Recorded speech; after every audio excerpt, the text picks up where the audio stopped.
હર હર મહાદેવ। મિત્રો, જો તમે પોતાના ઘરે રોજ પૂજા પાઠ કરો છો તો તમને આ 5 વાત જરૂર ખબર હોવી જોઈએ।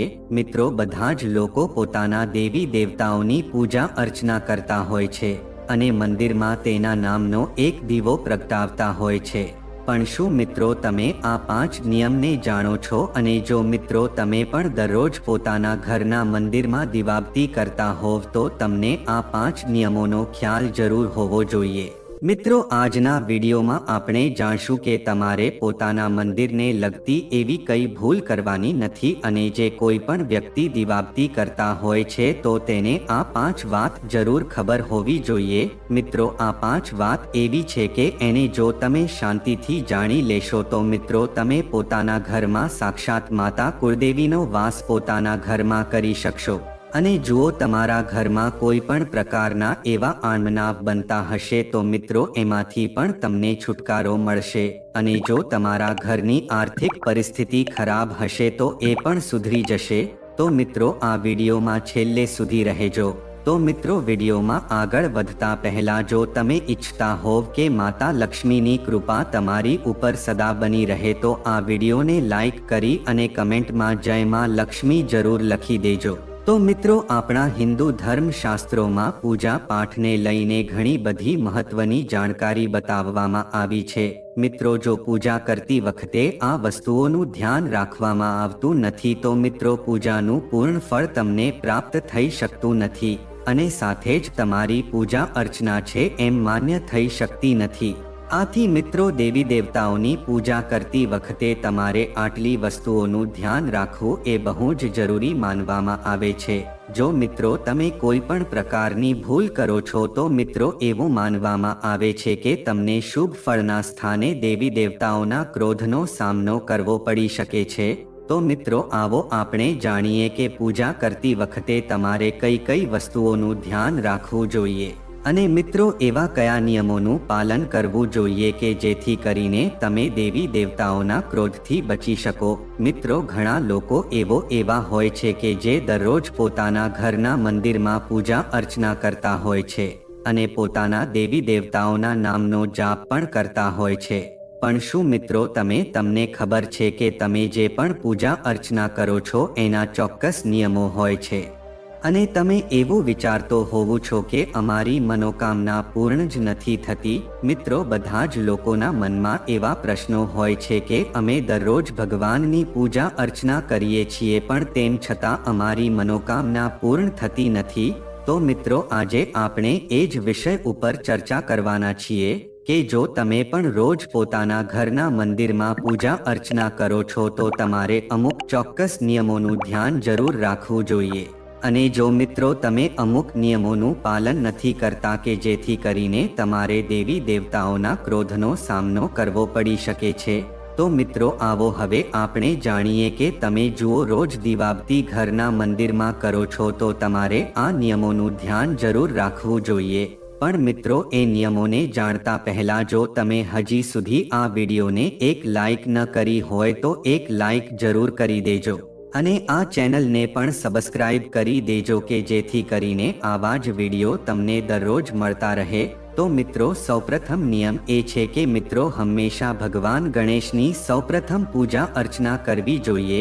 અર્થાત મિત્રો જ્યારે પણ તમે મંદિરમાં દીવો કરો ત્યારે સૌપ્રથમ તમારે ગણપતિ મહારાજના નામનો દીવો કરવો જોઈએ અને સૌપ્રથમ એના નામનું સ્મરણ કરવું જોઈએ।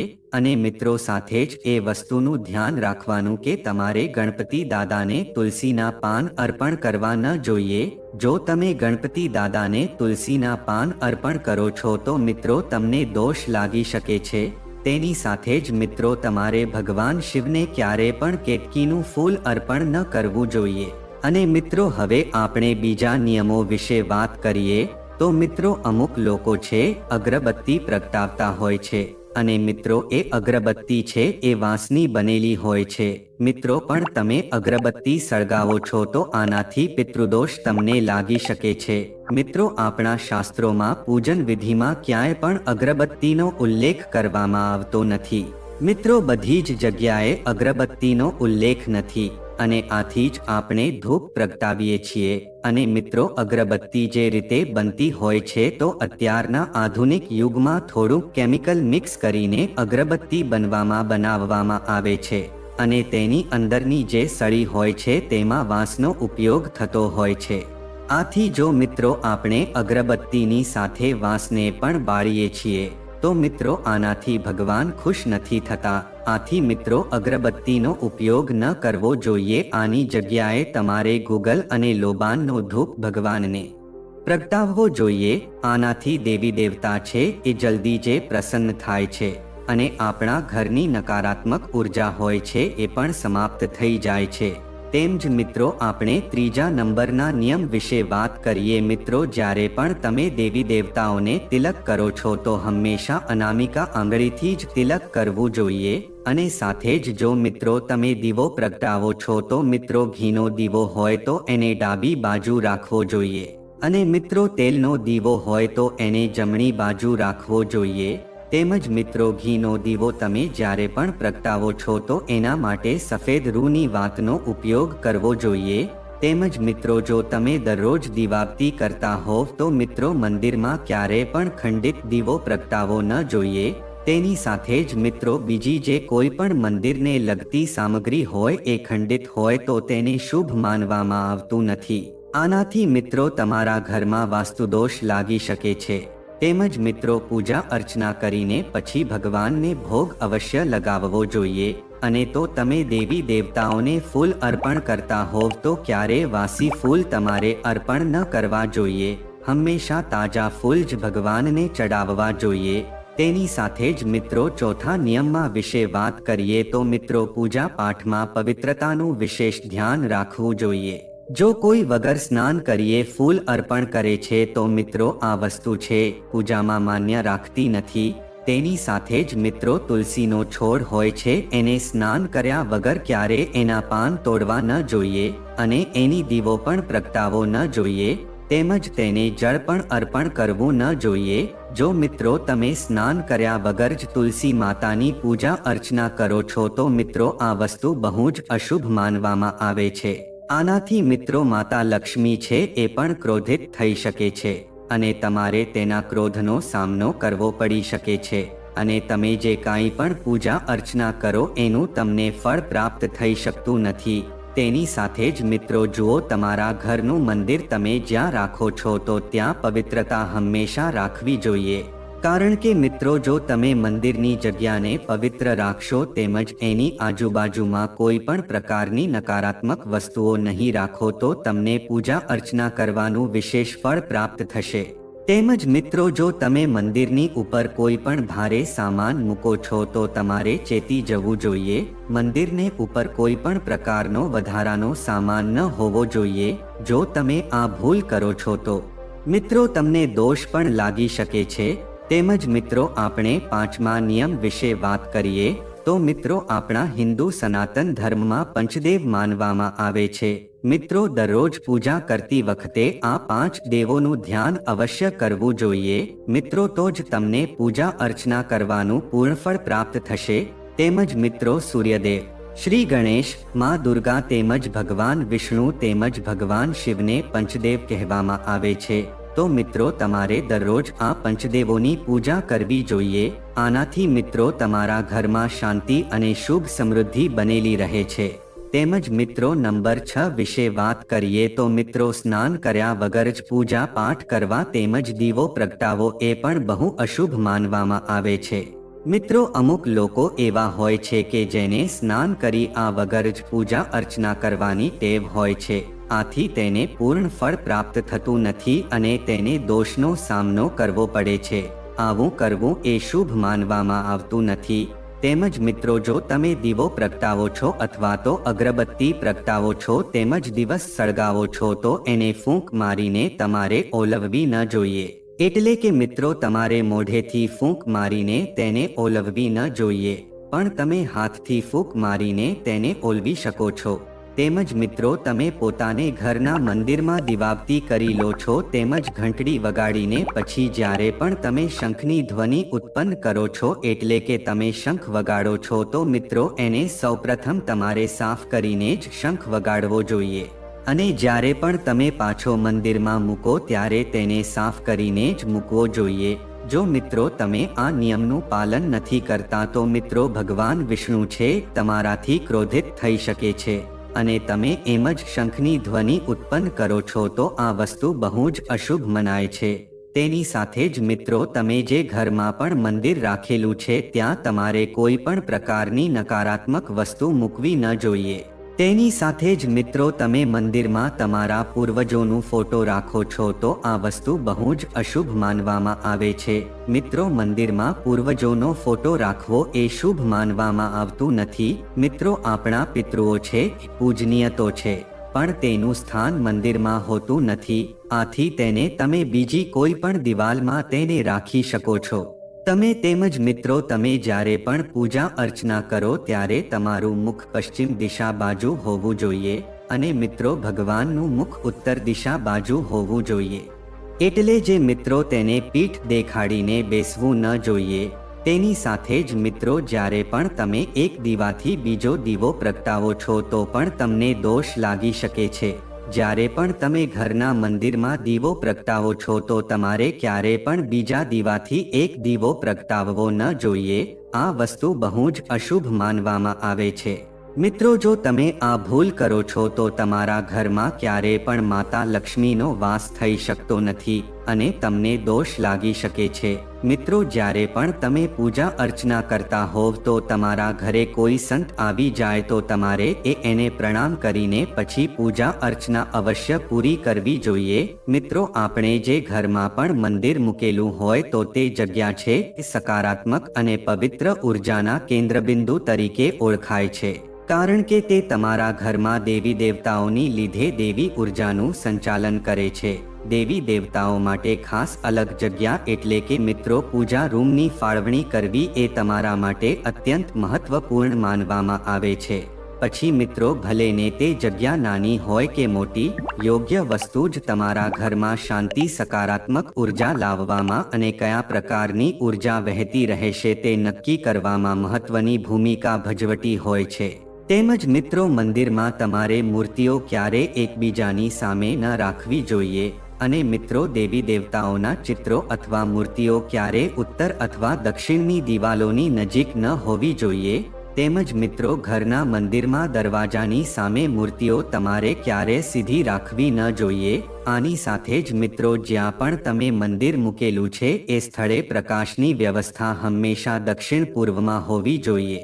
તેમજ મિત્રો મંદિરમાં જમીન હંમેશા સફેદ કે આછા પીળા રંગની હોવી જોઈએ, એટલે કે તમે મંદિરમાં જે પણ નીચે કાપડ મૂકેલું છે સફેદ અથવા તો પીળા રંગનું હોય તો તે બહુ જ શુભ માનવામાં આવે છે। મિત્રો શાસ્ત્રો અનુસાર આપણા ઘરના મંદિરની જગ્યા બહુ ખાસ અને વિશેષ મહત્વ હોય છે। મિત્રો આમાંથી જે પણ સકારાત્મક ઉર્જા બહાર આવે છે એનાથી આપણું ઘર સકારાત્મક ઉર્જાથી ભરેલું રહે છે અને મિત્રો પૂજાના ઘરમાંથી સૌથી વધુ સકારાત્મક ઉર્જા અસર કરતી હોય છે, જેનાથી ઘરના બધા જ સભ્યો અને ઘરના આશીર્વાદ છે પ્રભાવિત થતા હોય છે। પરંતુ મિત્રો જાણે અજાણે પૂજા ઘરમાં રાખવામાં આવેલી વસ્તુઓનું ધ્યાન રાખવામાં આવતું નથી કે જેથી આપણે મુશ્કેલીઓનો સામનો કરવો પડી શકે છે અને જેનાથી નકારાત્મક ઉર્જા ઉત્પન્ન થાય છે અને પૂજાના શુભ પ્રભાવમાં પણ ઘટાડો થાય છે અને સીધી અસર ઘરના સભ્યો ઉપર પડતી હોય છે, જેના કારણે તેમની પ્રગતિમાં બાધા આવે છે અને ઘરના પરિવારના સભ્યો વચ્ચે પરસ્પર પ્રેમ ઓછો થવા લાગે છે। તેથી નિયમો અનુસાર પૂજા ઘરમાં કેટલીક વસ્તુઓને તાત્કાલિક દૂર કરી દેવી જોઈએ, નકર અપશુકનનો સામનો કરવો પડી શકે છે। તો મિત્રો આપણે એવી હવે એ વસ્તુ વિશે જાણીએ કે તમારા મંદિરમાં એવી કઈ નકારાત્મક વસ્તુ રાખવી ન જોઈએ। તો મિત્રો સળગી ગયેલી અગરબત્તીની સળીઓ તેમજ બાક્સની ખાલી ડબ્બીઓ, વાસી ફૂલો તેમજ વાસી હાર અને પૂજા સંબંધિત અન્ય નકામી સામગ્રી તમારે મંદિરની અંદર રાખવી ન જોઈએ। તેને તરત જ પૂજા ઘરમાંથી બહાર લઈ લેવી જોઈએ।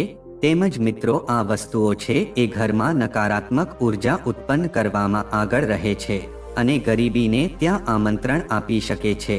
આવી વસ્તુઓના કારણે જ આપણા ઘરમાં વાસ્તુદોષ લાગતો હોય છે. તેમજ મિત્રો તૂટેલી અથવા ખંડિત મૂર્તિઓ અને ક્ષતિગ્રસ્ત ફોટો જે હોય છે ભૂલથી પણ તમારે આપણા ઘરના મંદિરમાં રાખવો ન જોઈએ. મિત્રો એવું માનવામાં આવે છે કે આવી મૂર્તિઓ અને ચિત્રોથી પૂજાનું શુભ ફળ આપણને પ્રાપ્ત થઈ શકતું નથી અને નકારાત્મક ઉર્જાનો વાસ આપણા ઘરમાં થાય છે. ઘણી વખત જાણે અજાણે તૂટેલી મૂર્તિઓ આપણે રાખી દેતા હોઈએ છીએ કે જેનાથી ઘરના સભ્યો ઉપર અચૂક અસર પડે છે. આવી તૂટેલી મૂર્તિઓ અને ચિત્રો ઘરમાં અનિષ્ટનું કારણ બને છે. પરંપરા મુજબ ખંડિત મૂર્તિઓ અને ચિત્રોને વહેતી નદીમાં વહાવી દેવી જોઈએ. પૂજા ઘરમાં હંમેશા પૂજાના વાસણોનું ધ્યાન રાખવું જોઈએ કે તે તૂટી ન જાય. મિત્રો તૂટેલા વાસણોનો પૂજામાં ઉપયોગ કરવો એ બહુ જ અશુભ માનવામાં આવે છે. આવી વસ્તુઓ જલ્દીથી ઘરની બહાર કરી દેવી જોઈએ જેથી કોઈ પણ પ્રકારની ખામીથી આપણે બચી શકીએ છીએ. મિત્રો પૂજા ઘરમાં તૂટેલા વાસણો રાખવાથી આર્થિક તંગી આવે છે અને આ વસ્તુઓ ઘરના સભ્યો વચ્ચે ઝઘડાનું કારણ બની શકે છે. મિત્રો ઘરના મંદિરમાં હંમેશા આ યોગ્ય વાસણોનો ઉપયોગ કરવો જોઈએ જે જીવનમાં સકારાત્મકતા લાવે છે અને ઘર ઉપર શુભ પ્રભાવ પડે છે. મિત્રો આપણા ઘરના મંદિરના નિયમો અનુસાર ભોગ લગાવ્યા પછી દેવતાઓને અર્પણ કરવામાં આવેલો પ્રસાદ મંદિરમાંથી દૂર કરવો જોઈએ. વાસ્તવમાં ભગવાનને અર્પણ કરવામાં આવેલા પ્રસાદમાં અર્પણ કર્યા પછી તે હેઠો બની જતો હોય છે. એટલા માટે મંદિરમાં ભગવાનને ચઢાવવામાં આવતો પ્રસાદ અર્પણ કર્યા પછી તરત જ ત્યાંથી લઈને અન્ય લોકોને વહેંચી દેવો જોઈએ અને મંદિરની શુદ્ધ કરી દેવું જોઈએ. તેમજ જો મિત્રો તમારા ઘરના મંદિરમાં દેવી દેવતાના વસ્ત્રો ફાટી ગયા હોય અથવા તો પૂજાનું આસન ફાટી જાય તો તેને તાત્કાલિક ધોરણે દૂર કરી દેવું જોઈએ. આ વસ્તુઓ પૂજામાં ધ્યાન કેન્દ્રિત કરવામાં અવરોધ બની જાય છે અને ઘરને ગરીબી તરફ દોરી જાય છે. મિત્રો આ નકારાત્મક બાબતો પ્રાર્થનાનું કોઈ સકારાત્મક પરિણામ આપતું નથી. આ વસ્તુઓને અશુભ માનવામાં આવે છે. તેથી પૂજા ઘરમાંથી એક પછી એક એવી વસ્તુ દૂર કરી દેવી જોઈએ અને નવી વસ્તુઓ લાવવી જોઈએ કે જેથી આપણા જીવનમાં સુખ સમૃદ્ધિ આવે છે અને પૂજાનું સંપૂર્ણ ફળ આપણને પ્રાપ્ત થઈ શકે છે. તેમજ મિત્રો વાસ્તુશાસ્ત્ર અનુસાર ઘરની ઉત્તર અને પશ્ચિમ દિશામાં ધનની દેવી નિવાસ કરે છે. એવું કહેવામાં આવે છે કે તેમની કૃપા મેળવવા માટે આ દિશાઓમાં દેવી લક્ષ્મીનો ફોટો લગાવવી જોઈએ. આ સાથે જ ત્યાં લાલ કપડામાં ચાંદીનો એક સિક્કો બાંધીને રાખવો જોઈએ. આ સિવાય આ દિશાને ખૂબ સ્વચ્છ રાખવી જોઈએ. તેનાથી માતા લક્ષ્મી પ્રસન્ન થાય છે. તેમજ ઘરમાં સકારાત્મકતા રહે તે માટે ઉત્તર પૂર્વ દિશામાં ચંદન જરૂર રાખો કેમ કે આ ભગવાન શિવને અતિ પ્રિય છે. સાથે જ આ ભોલેનાથની દિશા પણ માનવામાં આવે છે. આ સિવાય આ દિશામાં ગંગાજળ રાખવું અને તેનો છંટકાવ કરવો પણ ખૂબ શુભ માનવામાં આવે છે. આવું કરવાથી દેવોના દેવ મહાદેવ પ્રસન્ન થાય છે અને ઘરમાં પ્રગતિ રહે છે. મિત્રો એવું માનવામાં આવે છે કે દેવી લક્ષ્મીની આરતી કરવાથી ધન સંબંધી સમસ્યાઓમાંથી મુક્તિ મળે છે. તો મિત્રો જો તમે ઈચ્છો છો કે દેવી લક્ષ્મીની કૃપા હંમેશા તમારા અને તમારા પરિવાર પર બની રહે તો દેવી લક્ષ્મી સાથે જોડાયેલી આ વસ્તુઓ તમારા ઘરમાં રાખો. જ્યોતિષ શાસ્ત્રમાં સુખ સુવિધાઓ અને ધનની પ્રાપ્તિ માટે ઘણા પ્રકારના ઉપાયો દર્શાવવામાં આવ્યા છે. મિત્રો દેવી લક્ષ્મીની કૃપા મેળવવા માટે શ્રીફળ એટલે કે નારિયેળ ઘરમાં રાખવું જોઈએ કારણ કે નારિયેળમાં ત્રિમૂર્તિનો વાસ માનવામાં આવે છે. આમ કરવાથી વ્યક્તિને માતા લક્ષ્મીની વિશેષ કૃપા મળે છે. જો તમે ગોમતી ચક્ર ઘરમાં લાવો છો તો આમ કરવું પણ ખૂબ જ શુભ માનવામાં આવે છે. આ માટે 11 ગોમતી ચક્રને તમારા ઘરમાં લાવો. તેમને પીળા કપડામાં બાંધીને તિજોરીમાં રાખો. આમ કરવાથી ઘરમાં દેવી લક્ષ્મીનું આગમન થાય છે. તેમજ ગોમતી ચક્રની સાથે શ્રી યંત્રને ઘરમાં લાવવું ખૂબ જ શુભ માનવામાં આવે છે. શ્રી યંત્રમાં માતા લક્ષ્મી ઉપરાંત 33 અન્ય દેવી દેવતાઓના ચિત્રો પણ બનાવવામાં આવ્યા છે. એવું માનવામાં આવે છે કે તેને ઘરમાં રાખવાથી દેવી લક્ષ્મી ઘરમાં વાસ કરે છે. તેમજ મિત્રો હિન્દુ ધર્મમાં કાચબાનો સંબંધ આર્થિક સમૃદ્ધિ સાથે છે. આવી સ્થિતિમાં જો તમે ઘરમાં ચાંદી અથવા સોના જેવી ધાતુથી બનેલો કાચબો રાખો છો તો તેનાથી તમને આર્થિક લાભ મળી શકે છે. તો મિત્રો જો આ માહિતી તમને ગમી હોય તો વિડીયોને લાઈક કરી અને ચેનલને સબસ્ક્રાઇબ પણ કરી દેજો કે જેથી કરીને અમે રોજ વાસ્તુશાસ્ત્રને લગતા વિડીયો લાવતા રહીએ. તમારો દિવસ શુભ રહે મિત્રો. ધન્યવાદ.